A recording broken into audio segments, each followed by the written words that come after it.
From the opinion pages of the Wall Street Journal, this is Potomac Watch.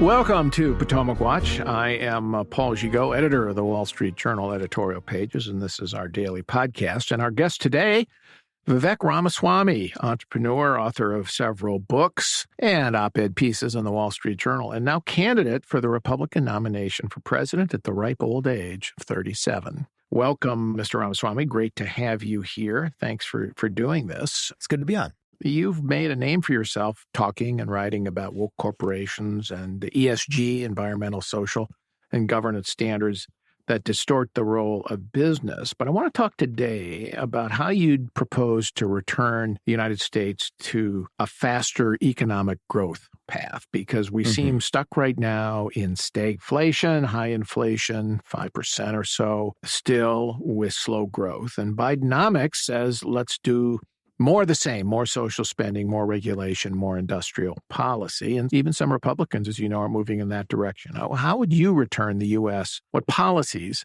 would you use to get back to a 3% growth path? Yeah, so you're asking the right question is the first thing I would say is I think we're mired in a debate about tax increases or not, or some short-term debt ceiling issue, when in fact we should be talking about restoring economic growth. I do believe we can grow our way out of most of our economic problems. So anyway, you asked me for tangible solutions. Number one is unshackle the U.S. energy sector. Drill, frack, burn coal, embrace nuclear. And those are words that sometimes certain circles you can't say out loud right now. How can a president deliver that?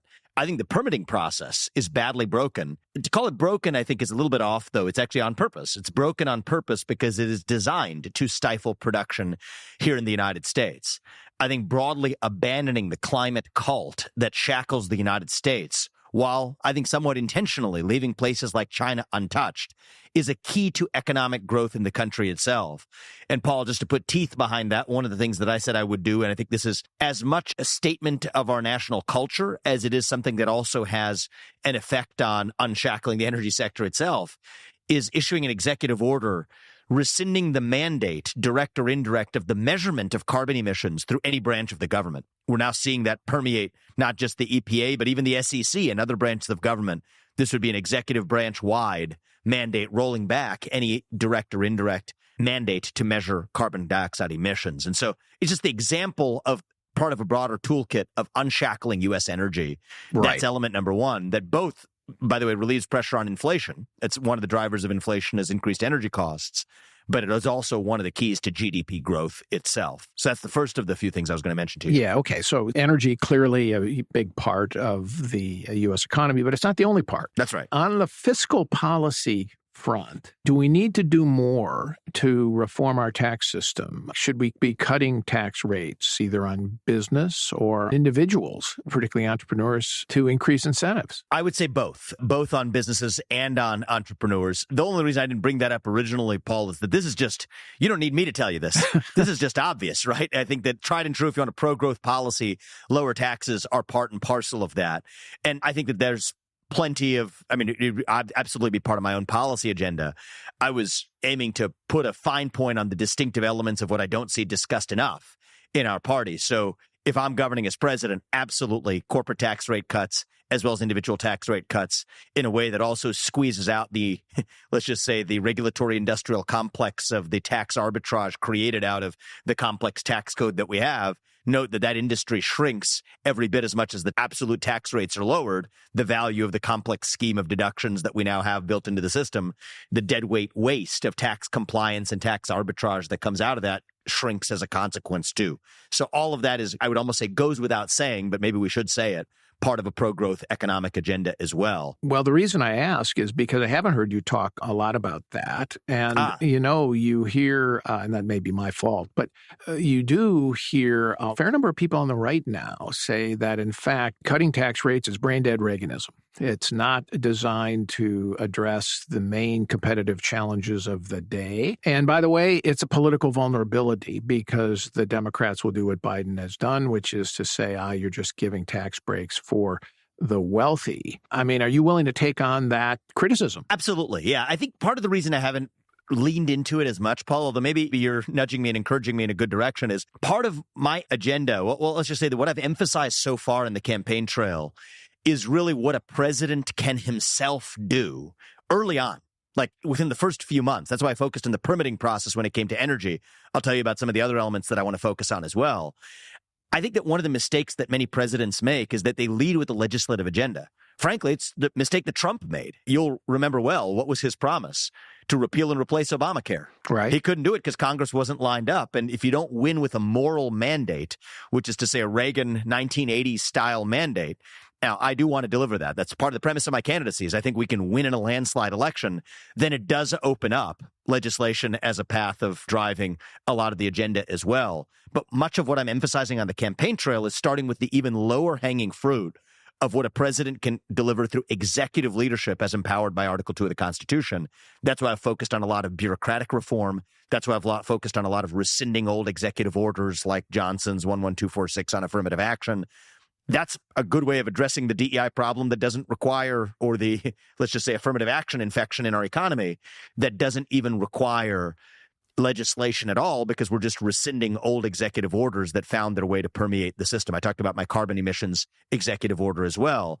That's why you hear the focus. I'm looking at the politics of tax increases or not. I think that reducing taxes is absolutely table stakes for being a pro-growth candidate, and I am.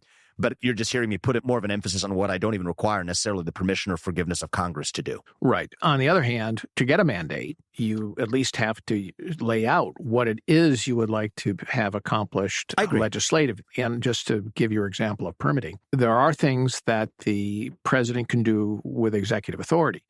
But when it comes to revising the NEPA bill, for example, standards, the main environmental legislation, and reducing the lawfare that takes place to try to stop all permitting, case after case after case. You need to change the law, and that requires Congress. I think that's partially true. I think post-West Virginia versus EPA, though, I think that there's room for reasonable debate about whether or not that expands the scope of the way we actually rein in much of the regulatory state that's acting, according to West Virginia versus EPA, outside the scope of statutory standards anyway. But let's just sort of reset here for a second. I agree with you. We're like 11 or 12 weeks into this campaign, and I've only had a chance to crank out so many op-eds and policy papers. So we're on the same page is the short answer.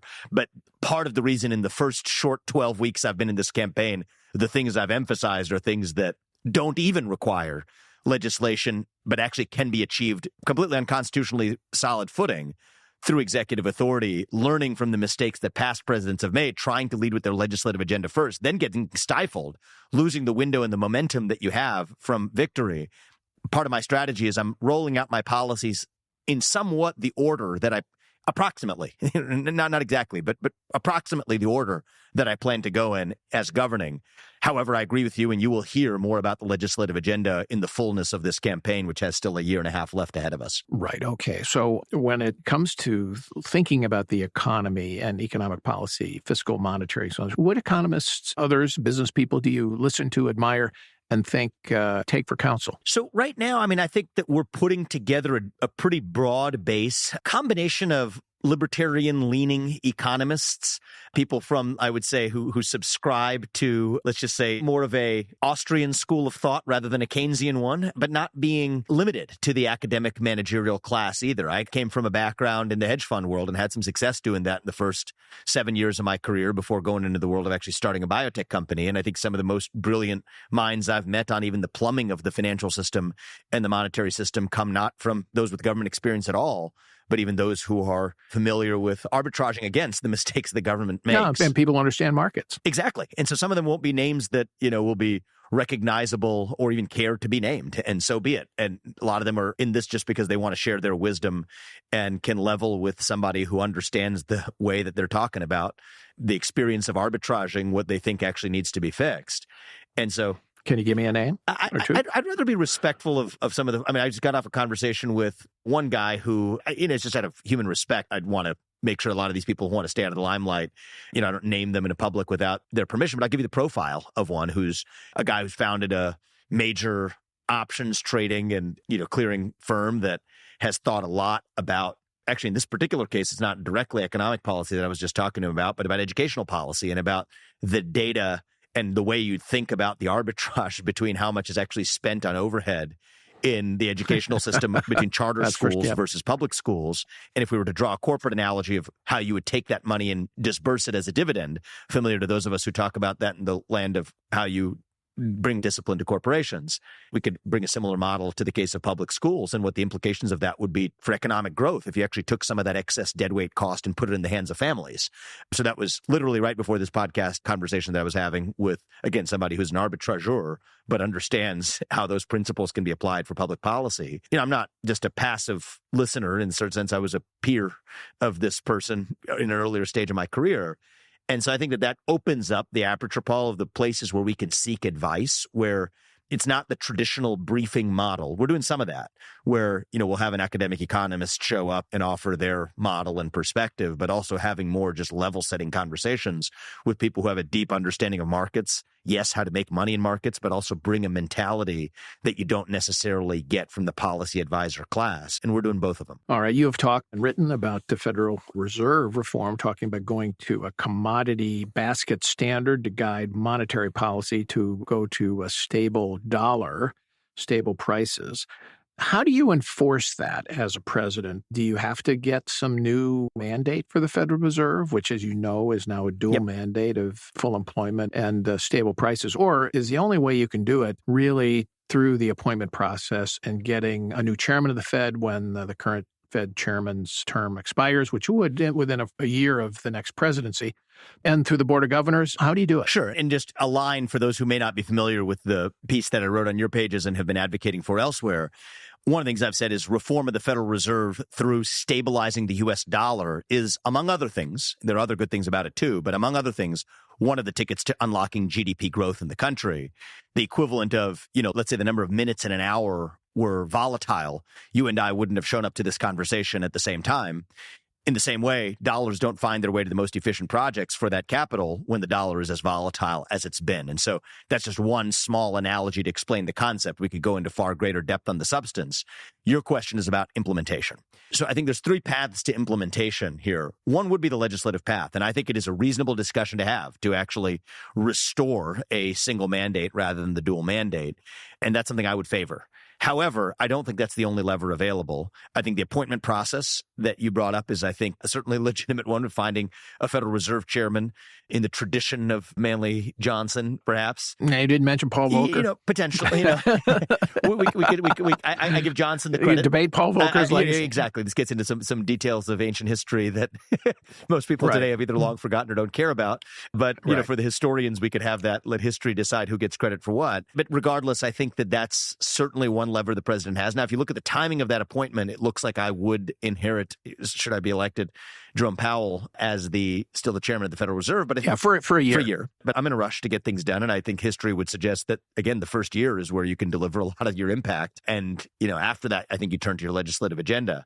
I think the third lever, though, is you sit down with the chairman of the Federal Reserve. And I think that though it's an independent body, I think it is perfectly appropriate, in fact, required for the democratically elected president to share his vision for the executive branch of the government, for the country, for the future national direction of our priorities, and to align within the principles of how the Federal Reserve is managed, to share my perspectives on the ways in which, without even a mandate change, within the confines of an existing dual mandate, how the Fed can actually prioritize what it does and doesn't do. And that's, of course, in the shadow of the appointment power, right? You don't think that violates the understanding about the Federal Reserve's independence? I don't think it does. In the manner that I described it, no. I don't think an open, intellectually grounded, factually grounded conversation about mutual exchange of information and alignment where the Federal Reserve, look at it this way. The chairman of the Federal Reserve, there's a lot of levers. Well, there's a lot of factors, I should say, that ought to influence the decisions that they're making. And it would be foolhardy to think that they should be completely blind as to what the president's objectives actually are or likely to be in the way that those will also impact the economy. And so at minimum, at the way of providing that level of transparency for what my policy agenda is and what I'm trying to accomplish, and not just the what, but also the why, I think is part of a good practice between the U.S. president and the attorney general, for example, or the U.S. president and the chairman of the Federal Reserve. And so I think that part of the trap we've fallen into, Paul, is by creating these false barriers of so-called independence, we've actually created a problem of, A, just bureaucratic inefficiency, chilling the exchange of information between the duly elected president of the United States and the leader of the executive branch of the government and other members, other leaders within that executive branch. But also, I think we've created a purpose, almost an intentional loss of accountability for people in those roles as well. And I don't think the country functions better when they are purposefully misaligned with the otherwise policy direction set by the democratically elected president. I think it's very different than issuing threats, I think, of removal. Right. I mean, I would draw a distinction between the so-called independence of the Justice Department, the Attorney General appointed by the president. President is the chief law enforcement officer of the United States. There's no question about that. The Attorney General executes what the president wants. He sets a direction of policy. You don't want a president meddling in prosecutorial decisions, but that's a little different. But there's no question that the AG reports to the president. Now, the Federal Reserve, though he has the appointment power over the Fed, it's a little different because the Federal Reserve was set up to have a separate board of governors to have some insulation from politics, precisely because what you don't want is you don't want a Federal Reserve chairman who, and we've had it in the past, Arthur Burns comes to mind under Richard Nixon, who basically said, look, I need to get reelected. You need to gun the money supply because I need to have an optimistic growth period here before the White House. So please monetize my spending. You don't want that. That's an abuse, yeah. I think the circumstances that I described, Paul, and then also threats or whatever to bring to bear on the back of that, I think would be crossing the line. So I think that the manner that I described of a transparent and open conversation, it's not like it's supposed to be a Chinese wall of communication. I do not read the independence of the Federal Reserve that way. I don't read it in a manner that precludes healthy degree of bilateral communication so that he deeply understands what my policy objectives are. And I think the legislative route is absolutely the backstop. But I do think that a Federal Reserve chairman who understands the policy objectives for the country, and there's one crucial detail in the example you gave that I think affects one's analysis of the propriety or not, was if the objective is for the reelection in the presidency through some short-term effect without actually regard for the principle for whom you're an agent as president, the principle is the people of this country, that's obviously what's on the abusive side of the line and what we're protecting against. If you're coming in on day one with a policy agenda that was the very one that you were elected on the basis of to actually deliver for the principle, the people of this country, then I think it is perfectly appropriate to have a conversation, mutually informative conversation about what the broad policy agenda is, how we view unlocking economic growth, the role of legislation, and even the role the Federal Reserve can play to be synchronous in achieving that objective, I think is, on my understanding of the statutory authority vested in the Federal Reserve and in the Board of Governors, that would not be an improper abuse of executive authority to have a constructive conversation about what our policy objectives are. But I go back to your point, there's three levers, right? There's appointment, there's legislation, and then I think that that's a third, but underappreciated. Lever is almost the wrong word, right? Because that tilts the scales towards the kind of impropriety you're talking about, but channel of communication that can also influence the kind of positive, aligned discourse that we have at the top that I think puts the chairman of the Federal Reserve in a position to maintain his independence, but still not be hostile to the agenda of GDP growth that I'm looking to deliver. We're going to take a break, and when we come back, we'll have more with the presidential candidate, Vivek Ramaswamy, when we come back. Don't forget, you can reach the latest episode of Potomac Watch anytime. Just ask your smart speaker, Play the Opinion Potomac Watch Podcast. That is, Play the Opinion Potomac Watch Podcast. From the opinion pages of the Wall Street Journal, this is Potomac Watch. Welcome back. I'm Paul Gigot with Vivek Ramaswamy, and we're talking about his plans for the American economy and a revival of economic growth. Given inflation we've had, which is the highest in 40 years since the Fed is trying to get under control, under Chairman Powell, the original appointment of Jay Powell was done by President Donald Trump. Sure. Is that something that you think a case you can make once you get into a debate with Donald Trump? So I think I can make that case. Maybe this is too charitable, and maybe I need to be coached on my debate strategy and revise this accordingly before the debate stage. But I'm going to try to be as intellectually honest as I can, Paul, which is to say that I'm not going to Monday morning quarterback decisions that a reasonable person in similar circumstances also would have made at the time. Okay, I think the decisions that I'll pick on with President Trump are the ones that at the time, we should have had the courage, will, detailed understanding to go further or to go in a different direction than he did. And so this one would feel to me on the face of it, not the most, not the most powerful critique, because a lot of what has played out since then was not necessarily knowable at the time. Maybe you disagree with me on that, and I could be persuaded into thinking that actually I would be on firm footing to go after him on that. But I think that broadly speaking, I'm going to try to stay as intellectually honest as I can to say that I would have had to know that I would have made a different decision on principled footing, and that it was a policy choice that he made that was wrong in order to go after him. I have some things on the list. This wasn't at the top. And what are those things on the list? Because to be honest, I'm sure you've heard this.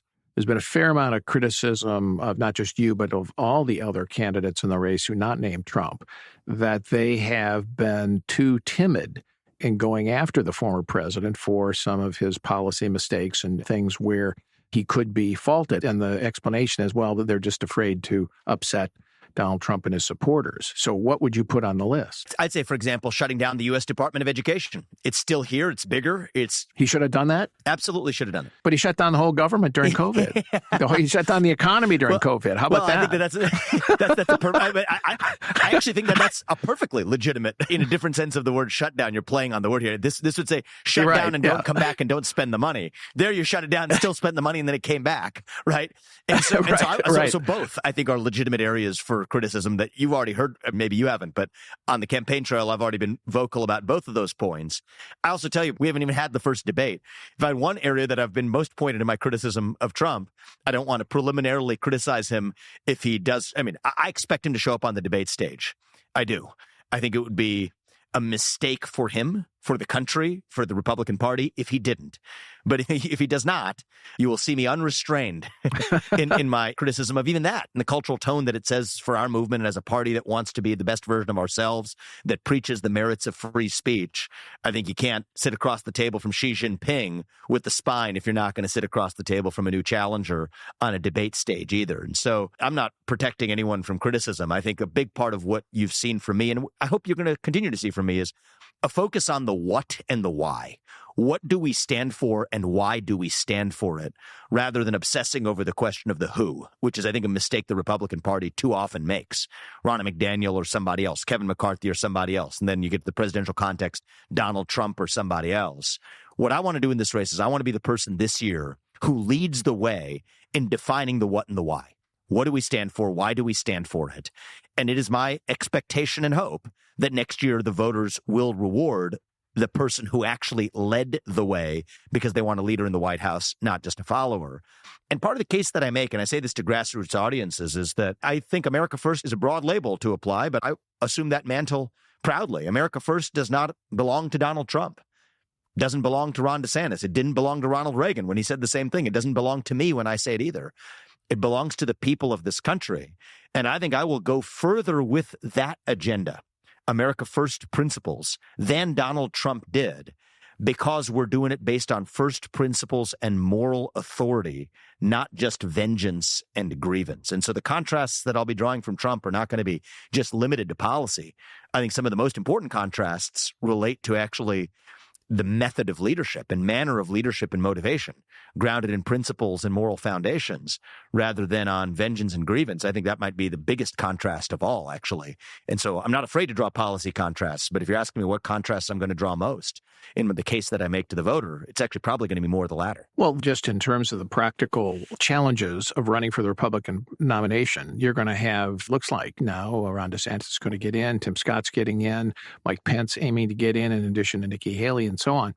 And the argument is, and with yourself, and the argument is from people who say, well, they're not going after Trump. They're going to kill each other because they're all vying to be the last man or woman standing against Trump, or at least in the initial stage, maybe the third person standing against DeSantis and Trump. And Trump's going to get a free ride because these guys are all afraid of taking on MAGA and his voters. I think that that's a little bit of political analytical hubris there, right? To sort of think that that is the right framework that you're supposed to look at this as to how you can find and narrow down the person who is supposed to beat Trump, presume that is the objective, and then think about what machinations you go through to achieve that. Well, if you want the nomination, you got to beat Trump. I think we're far too early to have enough hubris to know that this is exactly how things are going to play out over the course of the next 12 months versus taking the approach that I'm taking, which is to say, speak truth, do it unapologetically, trust the voters. Very few people, it's an unfortunate fact for me to start with, very few people have even heard of me. And so I'm polling comparably to Pence and Haley and some of the other names you mentioned in that pack against the backdrop of very few people having heard of me. And so I think that there's going to be an organic element to this where, I think one of the things that's different about me is I am the first millennial ever to run for U.S. president as a Republican.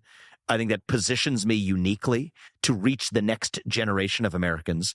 I think I am uniquely focused on substance and what drives us to the future rather than litigating past grievances. I'm not a professional politician. I'm an outsider. I'm the only person who shares that in common with Donald Trump. That's even a somewhat serious contender in this race, if I may say so myself. And I think that those are unique elements that I think over the course of a year, not instantly today, but when we're talking about the Iowa caucuses next year, the New Hampshire primary, looking into the path between then and Super Tuesday, I think by then I'm in this race because I believe I'll be best positioned to not only draw a contrast from Trump, but the more important part is actually win the trust of the entire Republican primary electorate, including the MAGA base, including the Trump base, to say that this is how we take the America First agenda to the next level, not just running from something, but running to something. And that running from something can take many forms, Paul. It could be running from wokeism, running from transgenderism, running from climatism. For some in the Republican Party, running from Trump. Part of my pitch is I'm not running from something. I'm running to something, a vision of what the conservative movement ought to stand for. If the left will talk about race, gender, sexuality, and climate, I'm talking about reviving the idea, the vision of the individual. What does it mean to be an individual rather than a member of a identity-based group? What does it mean to be a member of a family? We're not just against big government. We are also for the best known form of governance known to mankind, which is the nuclear family, without apologizing for it. Reviving patriotism, conviction in the nation. And yes, for me, I am religious. I believe we are one nation under God. I think turning God into a four-letter word has been bad for our culture and I think bad for the American way of life. And what I see as a gap here is not just Trump, but anyone else in the field as well. I think we've gotten into the habit, we've built a muscle memory of defining our own political identity in opposition to that which the other side has served up. Well, the other side is at least filling the void of identity in my generation and in the next generation of Americans, in the minds of younger Americans, to say they're hungry for cause and purpose and meaning. Well, let's use identitarianism, wokeism, gender ideology to fill that void. COVIDism, for that matter, is a cult of its own, to fill that void. When, in fact, no one in the conservative movement is yet, I believe, stepping up to fill that void with our own vision of what it means to be an American, our own vision for why being a citizen of this nation actually matters, our own vision of civic pride. That was the gap. I didn't think I was going to be running for president, Paul, if you asked me a year ago. But that was the gap that called me into this race. And that's part of the reason why I'm less concerned with attacking candidate X or candidate Y. I'm going to be doing less of that with respect to Trump or with respect to other candidates than traditional politicians may. I'm focused on what are we running to? And my bet is not in day one when people haven't even heard of me yet, but by the time we get to January or February or March of next year, that this will be where the demand of the electorate actually is, which is different than where I think the heart was of the Republican base in 2015 or 2016, which was oriented towards vengeance and grievance. My sense of the pulse and my finger on the pulse is quite a bit different in what I see. And I think that if we're skating to where the puck is going, that's where I'm going to be. We give you that peroration there, Vivek Ramaswamy. We appreciate you coming on very much, and I hope you can come back. We can talk about foreign policy in particular. Didn't get a chance to do that today, but really appreciate your coming on, and thanks to everybody for listening to Potomac Watch. We're here every day, so hope to have you here back with us tomorrow.